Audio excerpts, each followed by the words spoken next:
Assalamualaikum warahmatullahi wabarakatuh. Perkenalkan, nama saya Najwa Melana Yahro, kelas 8D, nomor absen 24.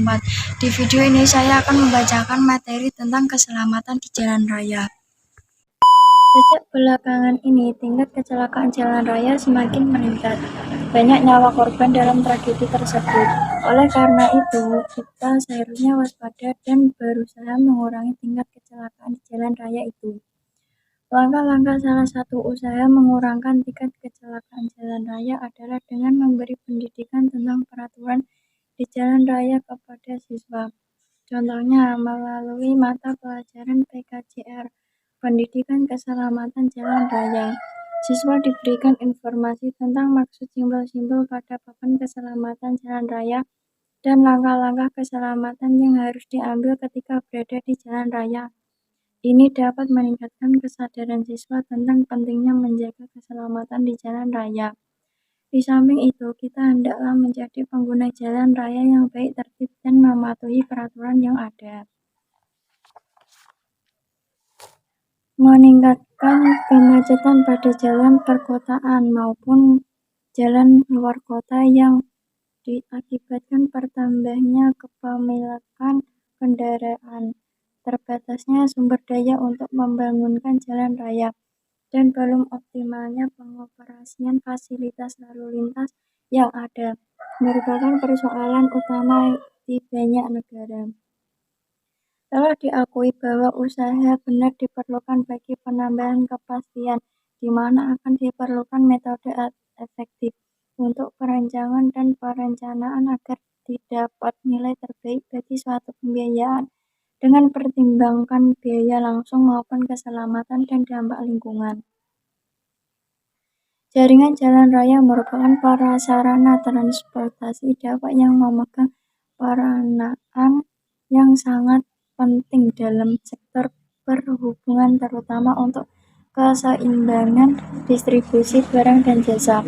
Keberadaan jalan raya sangat diperlukan untuk menunjang laju pertumbuhan ekonomi seiring dengan meningkatnya kebutuhan sarana transportasi yang dapat menjangkau daerah-daerah terpencil yang merupakan sentra produksi pertanian. Namun, keselamatan lalu lintas merupakan suatu program untuk menurunkan angka kecelakaan beserta seluruh akibatnya. Akibat kecelakaan mengakibatkan kemiskinan terhadap keluarga korban kecelakaan, karena sebagian besar kejadian kecelakaan lalu lintas diakibatkan karena faktor manusia, sehingga langkah untuk meningkatkan kemampuan masyarakat dalam berlalu lintas. Sistem lalu lintas dapat dilakukan melalui 1. Pendidikan. Pendidikan mulai berlalu lintas sejak seorang anak masuk sekolah taman kanak-kanak. B. Penyuluhan melalui media massa. C. Pusat Pendidikan Keselamatan Lalu Lintas (PPKL). 2. Perbaikan peraturan perundangan. A. Tata cara mengemudi. B. Penegakan hukum. Pengertian jalan. Berdasarkan URI No. 38 tahun 2004 tentang jalan, disebutkan jalan adalah prasarana transportasi darat yang meliputi segala bagian jalan, termasuk bangunan pelengkap dan perlengkapannya yang diperuntukkan bagi lalu lintas yang berada pada permukaan tanah, di atas permukaan tanah, di bawah permukaan tanah, dan atau air, serta di atas permukaan air, kecuali jalan kereta api, jalan lori, dan jalan kabel. Sedangkan berdasarkan UU No. 22 tahun 2009 tentang lalu lintas dan angkutan jalan yang diundangkan setelah UU No. 38 mendefinisikan jalan adalah seluruh bagian jalan termasuk bangunan, pelengkap dan perlengkapannya yang diperuntukkan bagi lalu lintas umum, yang berada pada permukaan tanah, di atas permukaan tanah, di bawah permukaan tanah, dan atau air, serta di atas permukaan air, kecuali jalan rel dan jalan kabel. Prasarana lalu lintas dan angkutan jalan adalah ruang lalu lintas, terminal, dan perlengkapan jalan yang meliputi marka, rambu, alat pemberi isyarat lalu lintas, alat pengendali dan pengamanan pengguna jalan, alat pengawasan dan pengamanan jalan serta fasilitas pendukung. B. Pengertian jalan raya. Jalan raya ialah jalan utama yang menghubungkan satu kawasan dengan kawasan yang lain. Biasanya jalan besar ini mempunyai ciri-ciri berikut. 1. Digunakan untuk kendaraan bermotor. 2. Digunakan oleh masyarakat umum. 3. Dibiayai oleh perusahaan negara. 4. Penggunaannya diatur oleh Undang-Undang Pengangkutan. C. Pengertian keselamatan di jalan raya. Suatu upaya mengurangi kecelakaan dengan memperhatikan faktor-faktor penyebab kecelakaan seperti prasarana, faktor sekeliling, sarana manusia, dan rambu atau peraturan. D. Klasifikasi jalan raya. Berdasarkan Undang-Undang No. 30, jalan dapat diklasifikasikan menjadi dua, yaitu jalan menurut fungsi terdiri dari 1. Jalan arteri. A. Jalan arteri primer adalah ruas jalan yang menghubungkan antar kota jenjang ke-1 yang berdampingan atau menghubungkan kota jenjang ke-1 dengan kota jenjang kedua. R. Desutama 2007. Jika ditinjau dari peranan jalan, maka persyaratan yang dapat dipenuhi oleh jalan arteri primer adalah sebagai berikut. 1. Kecepatan rencana 60 km atau jam. 2. Lebar badan jalan 8,0 meter. 3. Kapasitas jalan lebih besar dari volume lalu lintas rata-rata. 4. Jalan masuk dibatasi secara efisien sehingga kecepatan rencana dan kapasitas jalan dapat tercapai. 5. Tidak boleh terganggu oleh kegiatan lokal. Lalu lintas lokal, jalan primer tidak terputus walaupun termasuki kota. B. Jalan arteri sekunder adalah ruas jalan yang menghubungkan kawasan primer dengan kawasan sekunder ke-1 atau menghubungkan kawasan sekunder ke-1 dengan kawasan sekunder lainnya atau kawasan sekunder ke-1 dengan kawasan sekunder kedua. Jika ditinjau dari peranan jalan, maka persyaratan yang harus dipenuhi oleh jalan arteri sekunder sebagai di bawah ini. 1. Kecepatan rencana 30 km atau jam. 2. Lebar jalan 8,0 m. 3. Kapasitas jalan lebih besar dari sama dari volume lalu lintas rata-rata. 4. Tidak boleh diganggu oleh lalu lintas lambat. 2. Jalan kolektor. Jalan kolektor primer adalah ruas jalan yang menghubungkan antar kota kedua dengan kota jenjang kedua atau kota jenjang ke-1 dengan kota jenjang ketiga. R. Desutama 2007. Jika ditinjau dari peranan jalan, maka persyaratan yang harus dipenuhi oleh jalan kolektor primer adalah seperti berikut. 1. Kecepatan rencana 40 km atau jam. 2. Lebar badan jalan 7,0 meter. 3. Kapasitas jalan lebih besar atau sama dengan volume lalu lintas rata-rata. 4. Jalan masuk dibatasi secara efisien sehingga kecepatan rencana dan kepastian jalan tidak terganggu. 5. Tidak boleh terganggu oleh kegiatan lokal, lalu lintas lokal. 6. Jalan kolektor primer tidak terputus walaupun memasuki daerah kota. Jalan kolektor sekunder adalah ruas jalan yang menghubungkan kawasan sekunder kedua dengan kawasan sekunder lainnya atau menghubungkan kawasan sekunder kedua dengan kawasan sekunder ketiga. Jika ditinjau dari peranan jalan, maka persyaratan yang harus dipenuhi oleh jalan kolektor sekunder adalah A. Kecepatan rencana 20 km atau jam dan B. Lebar jalan 7,0 meter. 3. Jalan lokal. Jalan lokal primer adalah ruas jalan yang menghubungkan kota jenjang ke-1 dengan persil, kota jenjang kedua dengan persil, kota jenjang ketiga dengan kota jenjang ketiga lainnya, kota jenjang ketiga dengan kota jenjang di bawahnya. R. Desutama 2007. Jika ditinjau dari peranan jalan, maka persyaratan yang harus dipenuhi oleh jalan lokal primer sebagai berikut. A. Kecepatan rencana 20 km atau jam dan B. Lebar jalan 7,0 meter. 3. Jalan lokal. Jalan lokal primer adalah ruas jalan yang menghubungkan kota jenjang ke-1 dengan persil, kota jenjang kedua dengan persil, kota jenjang ketiga dengan kota jenjang ketiga lainnya, kota jenjang ketiga dengan kota jenjang di bawahnya. R. Desutama 2007.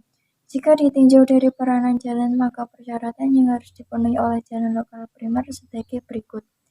A. Kecepatan rencana 20 km atau jam. B. Lebar badan jalan 6,0 meter. C. Jalan lokal primer tidak terputus walaupun memasuki desa.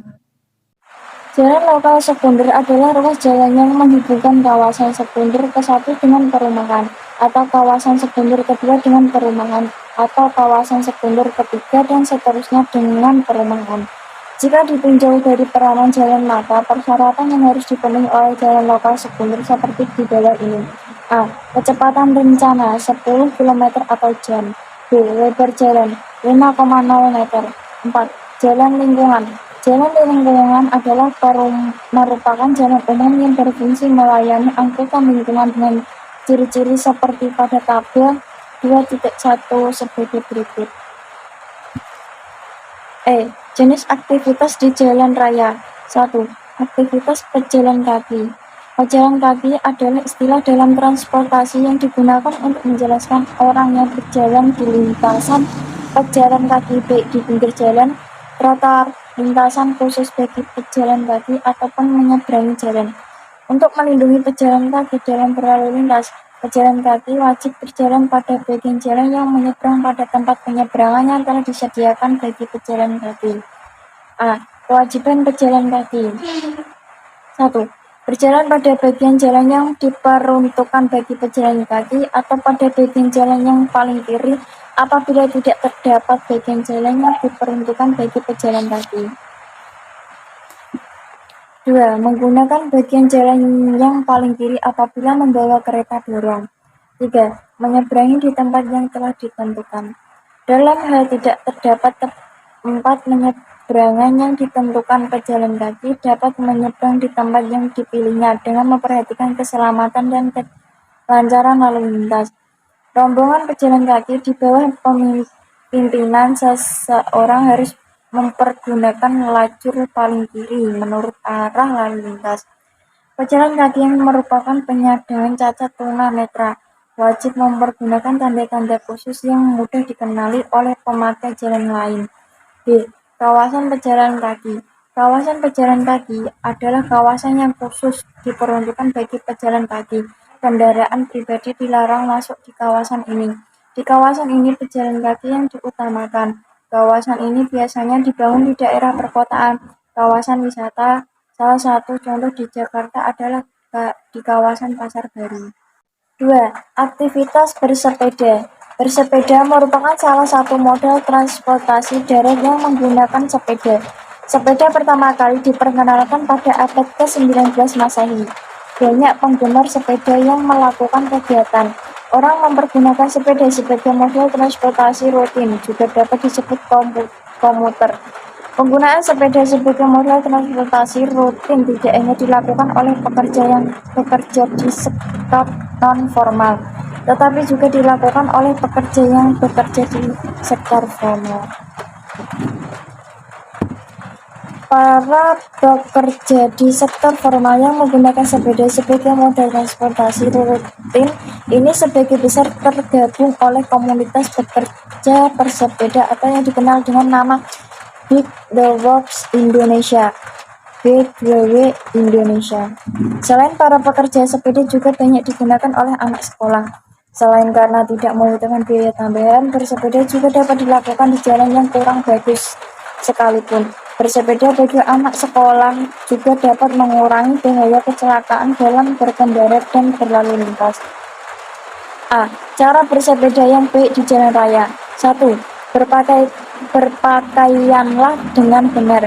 Pakailah helm dan pakaian berwarna terang pada musim hujan. Digunakan jas hujan yang tidak mengganggu kenyamanan, keseimbangan, dan kendali Anda di atas sepeda.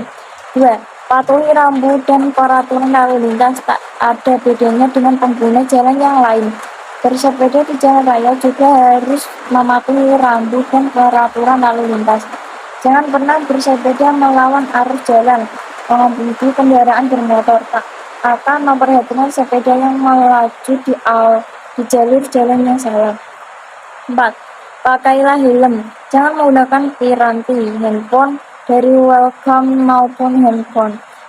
Menurut beberapa penelitian, telinga yang tertutup rapat bisa mengurangi keawasan keadaan sekelilingnya. 5. Untuk itu, sebaiknya kedua tangan siap untuk mengerem. Anda mungkin tak bisa langsung berhenti jika mengerem hanya dengan satu tangan. Jangan bersepeda terlalu dekat di belakang kendaraan lain, dan pada musim hujan, selalu siapkan jarak aman pengereman karena rem selalu menurut efisiennya manakala basah. Perhatikan jalan di samping dan belakang Anda. Belajarlah memindai keadaan jalan di samping dan di belakang Anda tanpa harus kehilangan tujuan. Jangan menyelip dari kiri. Pengemudi berkendara bermotor biasanya tidak akan menduga kalau ada sepeda yang menyelip dari kiri. 8. Jangan melewati garis pembatas jalan. Manakala menyalip, pastikan Anda tidak melewati garis pembatas jalan. Demikian juga manakala lalu lintas dalam keadaan padat. 9. Gunakan lampu di malam hari. Selain membantu Anda melihat arah dan kondisi jalan, lampu membantu mengemudi kendaraan lain di depan untuk melihat keberadaan Anda. Tambahkan juga lampu di bagian belakang sepeda, atau sekurang-kurangnya reflektor. 10. Gunakan tangan Anda untuk memberi tanda. Gunakan tangan untuk memberi tanda kepada pengguna jalan lain tentang ke arah mana Anda akan melaju. Ini memang aturan tak tertulis bagi pengguna sepeda, tetapi penting bagi keamanan Anda sendiri. 11. Rawat dan jagalah kondisi sepeda Anda. Lakukan perawatan rutin sehingga sepeda Anda tidak berjalan dengan aman dan nyaman. Gantilah rem dan ban secara berkala. Merawat sepeda itu mudah. Anda bisa belajar dan melakukannya sendiri. 10. Beberapa kesalahan bersepeda di jalan raya. 1. Posisi saddle. Kesalahan pertama dan cukup sederhana berkaitan dengan posisi saddle. Para goeser pemula memiliki anggapan bahwa saddle lebih enak berada di posisi yang rendah. Tujuannya tak lain adalah jika kehilangan keseimbangan, maka kaki bisa segera menginjak tanah. Sepintas selalu sepertinya pemikiran ini sangatlah tepat umum sungguhnya. Hal tersebut merupakan suatu kesalahan. Posisi saddle yang terlampau rendah sesungguhnya akan membuat goeser menjadi lebih cepat lelah. Tenaga akan lebih banyak terkuras karena goeser harus menggayuh pedal dengan kekuatan yang berlebihan. Karena itu, sebaiknya apa posisi saddle pada posisi yang tepat dan nyaman, tidak terlalu rendah ataupun tidak terlalu tinggi. 2. Posisi telapak kaki. Posisikan telapak kaki pada pedal dengan posisi yang tepat. Hindari penggayuh dengan tumit ataupun bagian tangan telapak kaki, sebab posisi telapak kaki seperti ini membuat tenaga tidak optimal. 3. Penggunaan gear. Goeser pemula pada umumnya malas memindahkan gear. Gear yang seringkali diubah hanyalah gear bagian belakang, sementara gear bagian depan diabaikan. Kebiasaan ini bisa beresiko menyebabkan rantai keluar dari gear atau rantai menjadi lebih cepat rusak. 4. Rambu-rambu lalu lintas. Rambu-rambu lalu lintas di jalan raya tentunya diperuntukkan bagi semua pengguna jalan termasuk goeser. Sayangnya, cukup banyak para goeser pemula yang mengabaikan lampu merah dan memilih menerobos saat lampu merah menyala. Tentu saja ini suatu kesalahan yang bisa membahayakan goeser sendiri dan pengguna jalan lainnya. 5. Saat berbelok. Salah satu dari 9 kesalahan yang biasa dilakukan goeser pemula terjadi saat hendak berbelok. Memang sepeda tidak dilengkapi dengan sistem yang bisa memberikan tanda kepada pengendara lainnya. bahwa Goeser hendak berbelok, tetapi bukan berarti Goeser tak perlu memberikan tanda ketika akan berbelok. Gunakan tangan untuk memberi tanda kepada pengendara lainnya jika hendak berbelok demi menjaga keselamatan sendiri dan juga orang lain. 6. Penggunaan lampu di malam hari. Saat bersepeda di malam hari, banyak Goeser yang mengabaikan pengguna lampu. Padahal lampu sangatlah penting untuk menjaga keselamatan Goeser. Sebaiknya nyalakan lampu di bagian belakang dan di bagian depan sepeda. Lampu-lampu ini bisa diperoleh dengan mudah di toko-toko sepeda. 7. Kostum. Jika ingin menempuh rute bersepeda yang jauh, sebaiknya gunakan kostum yang nyaman. Hindari menggunakan pakaian yang terlalu tertutup dan tebal, sebab kostum seperti ini akan membuat Goeser mudah berkeringat. Keadaan tersebut bisa memicu terjadinya dehidrasi. 8. Minuman. Tak banyak Goeser pemula yang membawa botol berisi air saat sedang bersepeda, padahal asupan air selama bersepeda sangatlah diperlukan, terlebih jika Goeser menempuh jarak yang jauh. Sebaiknya jika Goeser membawa botol yang berisi air untuk menghindari dehidrasi selama bersepeda. 3. Aktivitas berkendara menggunakan bus. Bus adalah kendaraan besar beroda, digunakan untuk membawa penumpang dalam jumlah banyak. Istilah bus ini berasal dari bahasa Latin omnibus, yang berarti kendaraan yang berhenti di semua perhentian. Tempat perhentian bus adalah halte bus atau shelter atau stopan bus. Dari bahasa Inggrisnya, bus stop adalah tempat untuk menaikkan dan menurunkan penumpang bus. Biasanya ditempatkan pada jaringan pelayanan angkutan bus. Di pusat kota ditempatkan pada jarak 300-500 meter dan di pinggiran kota antara 500-1000 meter. Semakin banyak penumpang yang naik turun di suatu tempat perhentian, bus semakin besar dan semakin lengkap fasilitas yang disediakan. Untuk tempat umum perhentian yang kecil, cukup dilengkapi dengan rambu lalu lintas saja. Dan untuk perhentian yang besar bisa dilengkapi dengan atap dan tempat duduk. Bahkan bila diperlukan dapat dilengkapi dengan kios kecil untuk menjual surat kabar atau rokok.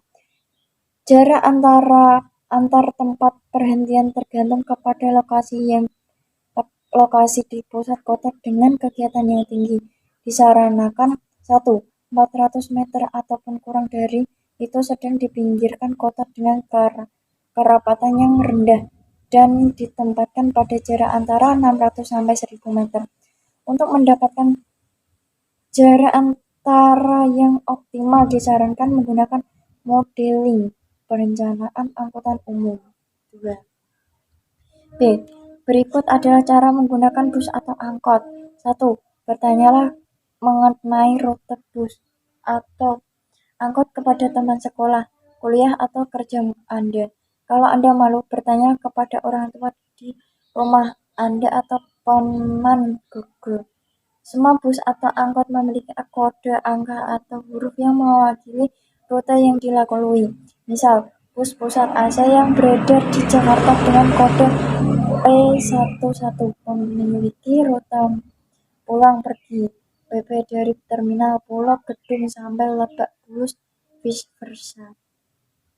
2. Berdirilah di halte atau pinggir jalan. Ini penting, disinilah Anda akan memulai petualangan Anda. Bila bus atau angkot yang Anda maksud melaju sekitar 10 meter ke arah Anda, lambaikan tangan ke kiri Anda sebagai Anda stop. 2. Berdirilah di halte atau pinggir jalan. Ini penting, disinilah Anda akan memulai petualangan Anda. Bila bus atau angkot yang Anda maksud melaju sekitar 10 meter ke arah Anda, lambaikan tangan ke kiri Anda sebagai Anda stop. 3. Selalu naik dengan kaki kanan dan turun dengan kaki kiri. Bila akan naik, fokus dan pijaklah tumpuan pertama bus atau angkot dengan kaki kanan yang merupakan tumpuan paling kuat. Selain itu, bertumpuan pada kaki kanan pada pintu bus sebelah kiri menyelaraskan momentum gerak tubuh dan kendaraan. 4. Siapkan uang pecahan kecil dan jangan malu atau takut bertanya angkos. Masih sangat kuno, yaitu kita diharuskan membayar ke sopir atau kondektur. Tarifnya pun sering tidak jelas, diukur berdasarkan jarak tempuh yang tidak jelas parameternya. Ketika ada kenaikan tarif, berulang sedikit jelas tuh tarifnya karena pengumuman mengenai tarif baru yang berlaku. Biasanya ditempel di pintu angkot atau jendela bus untuk menjaga biar kita enggak seperti orang bingung. Biasakan menyiapkan uang receh kecil 1.000 Rp, 2.000 atau 5.000. Hal ini untuk memudahkan uang kembali bila Anda tidak tahu tarif yang harus dibayarkan untuk jarak yang kita tempuh. Ketika akan sampai pada tujuan atau kondektur menghampiri, bertanyalah mengenai tarif yang harus dibayar. 4. Aktivitas berkendara menggunakan sepeda motor. Sepeda motor adalah kendaraan beroda dua yang dipergerakkan oleh sebuah mesin. Letak kedua roda sebaris lurus pada kecepatan tinggi. Sepeda motor tetap stabil disebabkan oleh gaya mikroskopis. Sedangkan pada kecepatan rendah, kestabilan atau keseimbangan sepeda motor bergantung pada pengaturan setang oleh pengendara. Penggunaan sepeda motor di Indonesia sangat populer karena harganya yang relatif murah, terjangkau untuk sebagian besar kalangan dan penggunaan bahan bakarnya, serta biaya operasionalnya cukup hemat. A. Cara berkendara motor yang baik. 1. Gunakan helm yang berstandar SNI dan jaket serta sarung tangan. 2. Perhatikan posisi duduk sebelum menjalankan kendaraan dan pastikan Anda telah berada pada posisi duduk yang benar dan senyaman mungkin. Posisi duduk pada saat di atas motor yang benar adalah bahas bagian dalam menjepit jok. Dengan posisi duduk seperti ini, maka kendaraan akan menjadi lebih stabil dan dijalankan. 3. Memperhatikan posisi tangan. Setelah memahami bagaimana posisi duduk yang baik saat berada di atas motor, selanjutnya adalah memperhatikan posisi tangan. Posisi tangan yang baik adalah posisi dengan keadaan menekuk 135 derajat. Selain memberikan efek yang lebih stabil, posisi tangan seperti ini juga memberikan efek meredam guncangan yang terjadi pada saat motor berada pada kondisi jalan yang kurang bagus. 4. Perhatikan pandangan. Tips berkendara motor yang baik dan benar selanjutnya adalah memperhatikan pandangan Anda saat berada di atas sepeda motor. Pandangan yang baik adalah pandangan yang bisa melihat jalanan secara luas. Hindari melihat dengan jarak pendek atau bagian depan, bawah, dan ban depan motor Anda. 5. Teknik pengereman yang baik merupakan faktor utama keselamatan Anda saat berkendara. Beberapa teknik pengereman motor yang benar adalah sebagai berikut. A. Selalu pastikan jari telunjuk tangan kanan Anda berada pada handle rem. Jika Anda menggunakan motor kopling, maka jari-jari pada tangan kiri Anda selalu berada pada tuas kopling agar bisa menarik tuas dengan cepat pada saat kendaraan mengerem. B. Fungsikan dengan maksimal kedua rem yang ada pada motor agar pengereman bisa dilakukan dengan lebih stabil dan aman. C. Usahakan posisi duduk tetap tegak saat pengereman berlangsung. 6. Letak dan posisi kaki kendaraan yang paling sering terjadi sekarang adalah kedua kaki tetap berada di bawah pada saat kendaraan telah melaju. Hal ini sangat berbahaya karena itu selalu posisikan kaki kanan Anda berada pada tuas rem belakangan sebelum kendaraan dijadikan maupun pada saat tengah berhenti. Itulah beberapa tips cara berkendara yang baik dan aman untuk penggunaan sepeda motor. B. Beberapa kesalahan yang sering dan kerap dilakukan oleh para pengguna sepeda motor. 1. Apakah betul motor baru tidak boleh ngebut atau untuk berboncengan? Sebenarnya mengendarai motor baru beli dari dealer boleh saja dipacu dengan kecepatan tinggi asal tidak berlebihan dan ugal-ugalan. Saat ini motor yang dipasarkan adalah jenis motor 4 tak yang buat dengan teknologi tinggi dan tidak dapat disamakan dengan motor lama yang masih 2 tak. Dalam hal ini yang membedakan motor 2 tak dengan 4 tak pada masa percobaan adalah sistem pelumasannya.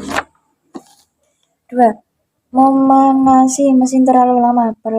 Perlakukan ini juga termasuk perlakukan yang kalah karena sebenarnya tidak cukup melakukan pemanasan terhadap mesin selama 1-2 menit saja. Yang juga diperlukan diingat adalah ketika kita melakukan pemanasan tersebut mesin motor memerlukan bahan bakar untuk itu. Dengan demikian, semakin lama memanasi motor, semakin banyak pula bahan bakar yang terbuang. 3. Enggan memeriksa sebelum berkendara. Pemeriksa terhadap kendaraan yang sangat diperlukan seperti oli, bensin, lampu, sens, klakson, rem, dan ban. 4. Membuka gas terlalu besar ketika menstarter motor. Kebiasaan seperti ini hanya akan membuat mesin susah hidup karena campuran tidak stabil, yaitu udara banyak, bensin sedikit. Menekan tombol electric starter secara berulang. Hal ini merupakan tindakan yang seharusnya tidak dilakukan. Setiap kali tombol starter ditekan, tidak diperbolehkan lebih dari 5 detik. Apabila mesin belum juga hidup, hentikan penekanan selama kurang lebih 5 detik. Kemudian ulang kembali jika mesin tetap tak mau hidup setelah 3-4 kali penekanan. Gunakan kickstarter agar kendaraan Anda tetap hidup. Cepat habis tak pernah memakai electric starter sekalipun berlaku oleh dari sekian sikap yang salah, karena starter merupakan alat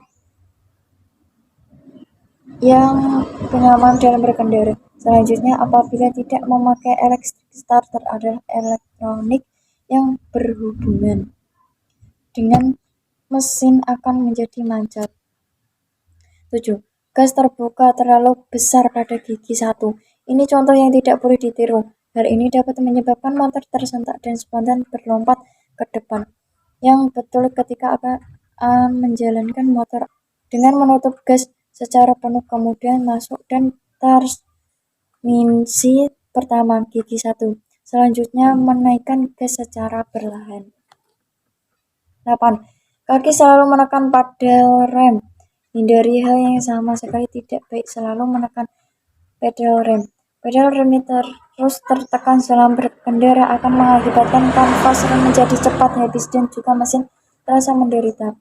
Bukan hanya rem dan mesin, kopling pun demikian karena juga akan sedikit tertarik. Jika ini terus dibiarkan, maka dapat mengakibatkan terjadinya slip di antara plat kopling yang membuat motor tidak bertenaga dan kopling menjadi aus. 9. Menekan kopling saat melewati jalan berliku. Dengan menekan kopling pada saat menikung dengan kecepatan tinggi dapat menimbulkan bahaya karena kendaraan akan menyelonong dan sulit dikendalikan. Hal ini diakibatkan karena jika kita menekan kopling saat berkendara, kendaraan tak ubahnya seperti dalam keadaan netral 0. Seharusnya ketika sedang berada di tikungan adalah dengan mengurangi kecepatan, baik dengan pengereman maupun mengurangi gigi. 10. Anti pakai cuk ketika starter. Anggapan yang salah menstarter memakai cuk sudah tak baik lagi setelahnya. Karena motor sekarang telah menggunakan teknologi canggih dengan banyak udara bensin sedikit. Oleh karena itu, cuk diperlukan dengan catatan harus ditutup kembali setelah selesai menstarter dan motor telah dalam keadaan hidup. Hal ini bertujuan untuk menghemat bahan bakar. 11. Mengendarai motor di jalan raya secara zigzag. 12. Menyerobot lampu merah atau berhenti melewati garis pemberhentian di lampu merah. Saat pembelajaran dapat dilakukan pemberian skor untuk setiap peserta didik, baik yang dilakukan sesama teman, per-assessment atau diri sendiri, self-assessment. Dengan aspek pengamatan. 1. Bekerja sama dengan saat belajar. 2. Dapat mengemukakan pendapat. 3. Dapat mengajukan pertanyaan. 4. Dapat memberikan jawaban. 5. Dapat menghargai pendapat teman. Dan 6. Bertanggung jawab. F. Perhentian rambu lalu lintas. Rambu lalu lintas adalah bagian dari perlengkapan jalan yang memuat lambang, huruf, angka, kalimat, dan atau perpaduan di antaranya yang digunakan untuk memberikan peringatan, larangan, perintah, dan petunjuk bagi memakai jalan. Agar rambu dapat terlihat baik siang maupun malam atau pada waktu hujan, maka bahan harus terbuat dari material retroreflektif. Berdasarkan jenis pesan yang disampaikan, rambu lalu lintas dapat dikelompokkan menjadi sebagai berikut. 1. Rambu peringatan. Rambu yang memperingatkan adanya kondisi berbahaya dan berpotensi bahaya agar para pengemudi berhati-hati dalam menjalankan kendaraannya. Misalnya, rambu yang menunjukkan adanya lintas kereta api atau adanya persimpangan berbahaya bagi para pengemudi. 1. Tikungan ke kiri. 2. Tikungan ke kanan. 3. Tikungan ganda. 4. Tikungan tajam. 1. Tikungan tajam ganda. 2. Banyak tikungan. 3. Tikungan memutar. 4. Penyempitan jalan. 9. Penyempitan jalan sebelah kanan. 10. Jembatan 11. Jalan menurun landai. 12. Jalan menjuram.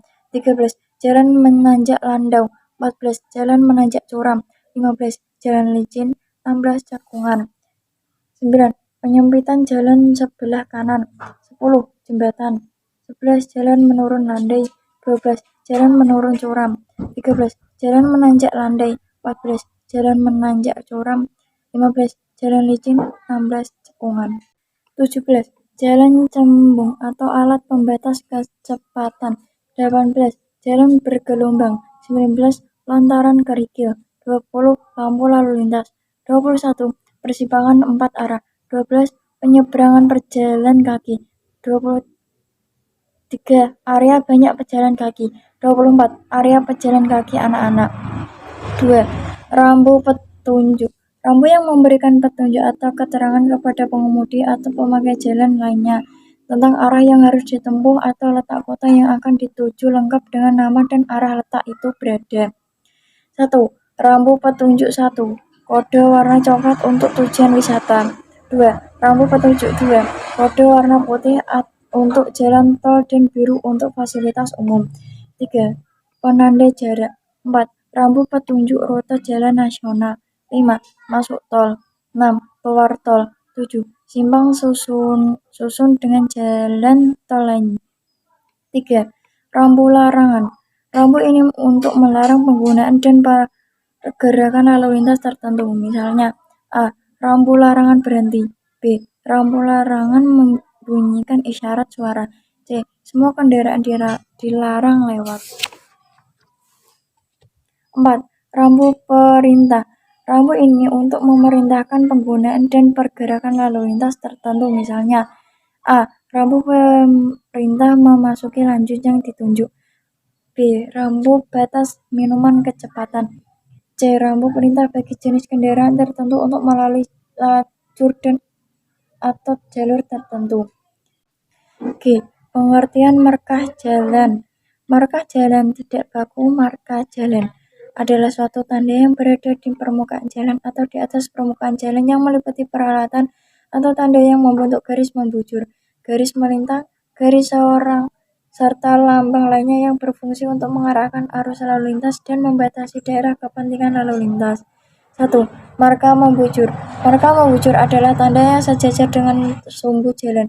Marka membujur yang dihubungkan dengan garis melintang yang dipergunakan untuk membatasi ruang parkir pada jalur lalu lintas kendaraan tidak dianggap sebagai marka jalan membujur. 2. Marka melintang. Marka melintang adalah tanda yang tegak lurus terhadap sumbu jalan seperti pada garis henti di zebra cross atau di persimpangan. 3. Marka serong. Marka serong adalah tanda yang membentuk garis utuh yang tidak termasuk dalam pengertian marka membujur atau marka melintang untuk menyatakan suatu daerah permukaan jalan yang bukan merupakan jalur lalu lintas kendaraan. 4. Marka lambang. Marka lambang adalah tanda yang mengandung arti tertentu untuk menyatakan peringatan, perintah, dan larangan untuk melengkapi atau menegaskan maksud yang telah disampaikan oleh rambu lalu lintas atau tanda lalu lintas lainnya. Berkendara dengan mobil. Berkendara di jalanan umum dengan kendaraan seperti mobil memerlukan antisipasi dan persiapan tersendiri yang lebih dibandingkan berkendara dengan motor dan sejenisnya. Sekalipun mobil telah mendapatkan perawatan rutin hingga memiliki mesin ban serta sistem pengereman yang baik, bukan berarti kita telah cukup dalam mempersiapkan diri untuk terhindar dari bahaya di jalan raya. Berikut ini ada yang perlu Anda lakukan sewaktu akan atau mengendarai mobil Anda di jalan raya. 1.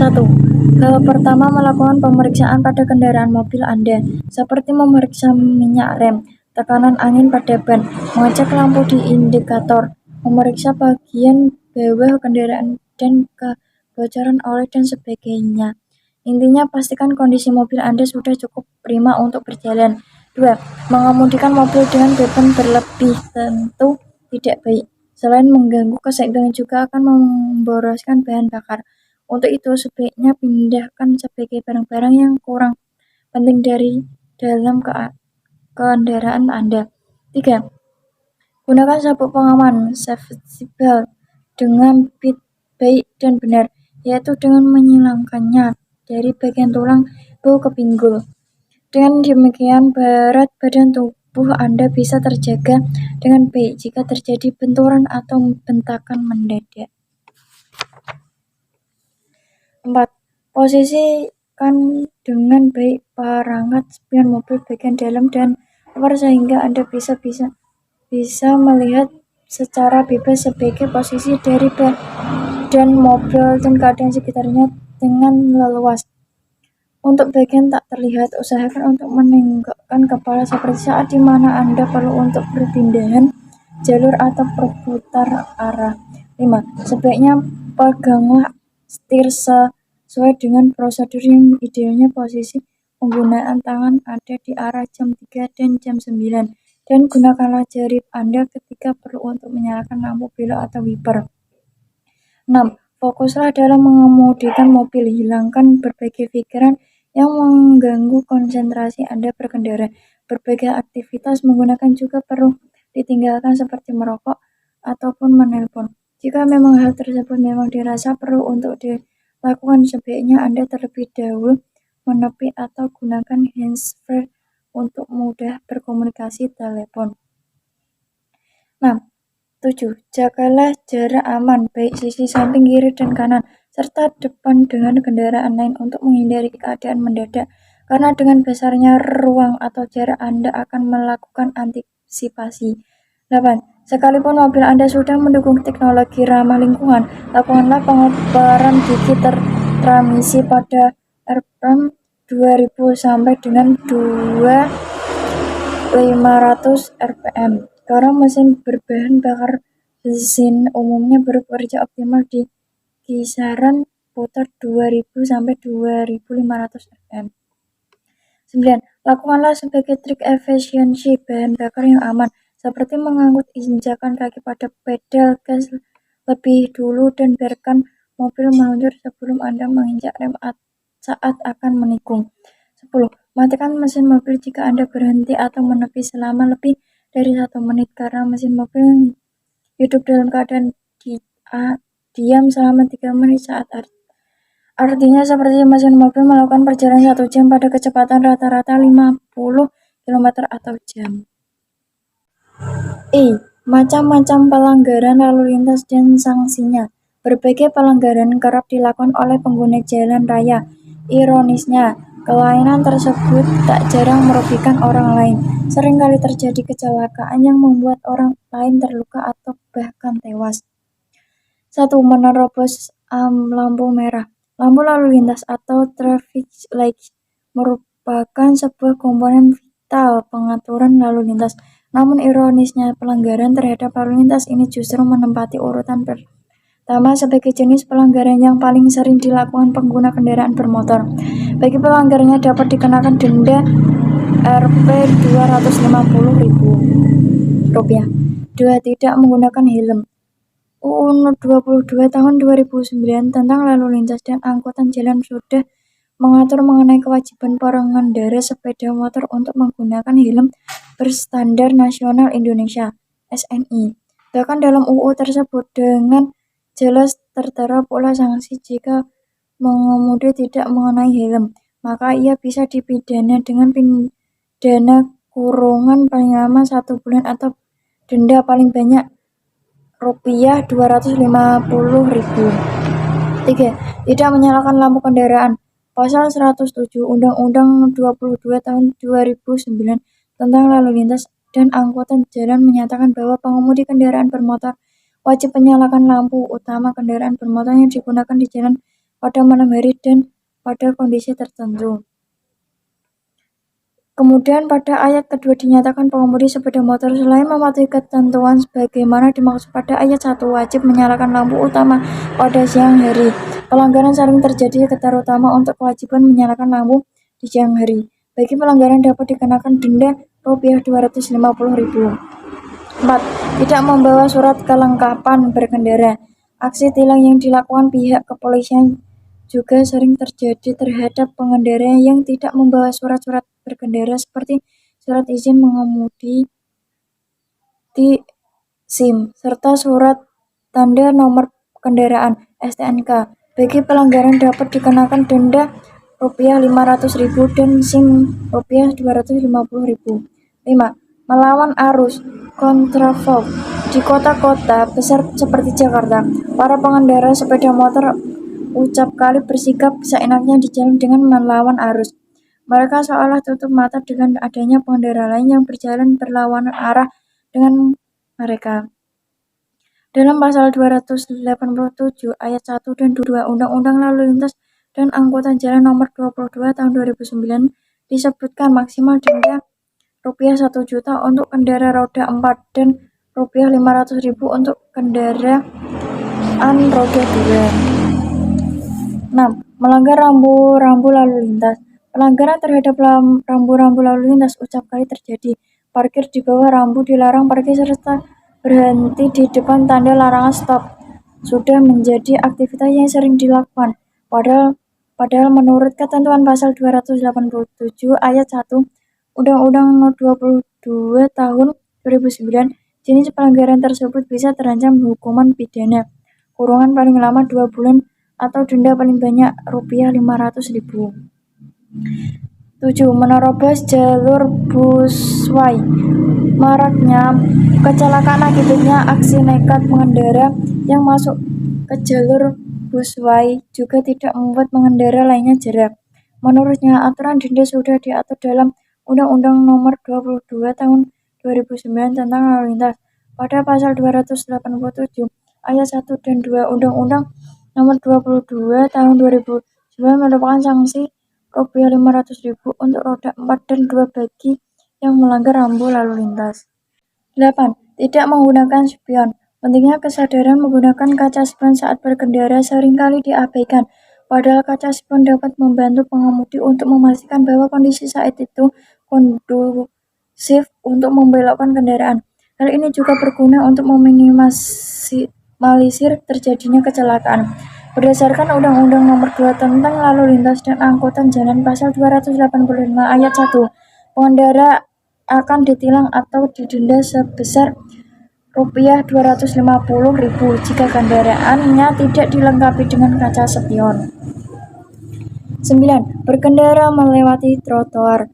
Seyogyanya, trotoar merupakan tempat bagi pejalan kaki, namun nyatanya hak pejalan kaki juga diserobot oleh para pengendara motor. Dengan tanpa merasa bersalah, mereka mengendarai kendaraannya di atas trotoar sehingga memaksa pejalan kaki untuk mengalah dengan alasan menghindari kemacetan. Menurut Undang-Undang Nomor 22 Tahun 2009 Pasal 131 ayat 1 sudah mengatur bahwa pejalan kaki berhak atas ketersediaan fasilitas pendukung berupa trotoar, tempat penyeberangan, dan fasilitas lain. Undang-Undang Nomor 22 Tahun 2009 menegaskan setiap orang yang mengakibatkan terganggunya fungsi perlengkapan jalan seperti trotoar dan halte bisa dipidana dengan pidana penjara paling lama 1 tahun atau denda paling banyak Rp24 juta. 10. Mengemudi tidak konsentrasi pakai HP bagi pelanggarnya dapat dikenakan denda Rp50.000. Adapun kriteria penilaian adalah A. 4. Selalu. Apabila selalu melakukan sesuai diharapkan. B. 3. Sering apabila sering melakukan sesuai yang diharapkan dan kadang-kadang tidak melakukan. C. 2. Kadang-kadang apabila kadang-kadang melakukan dan sering tidak melakukan. D. 1. Tidak pernah apabila tidak pernah melakukan. Terima kasih telah menonton dan assalamualaikum warahmatullahi wabarakatuh.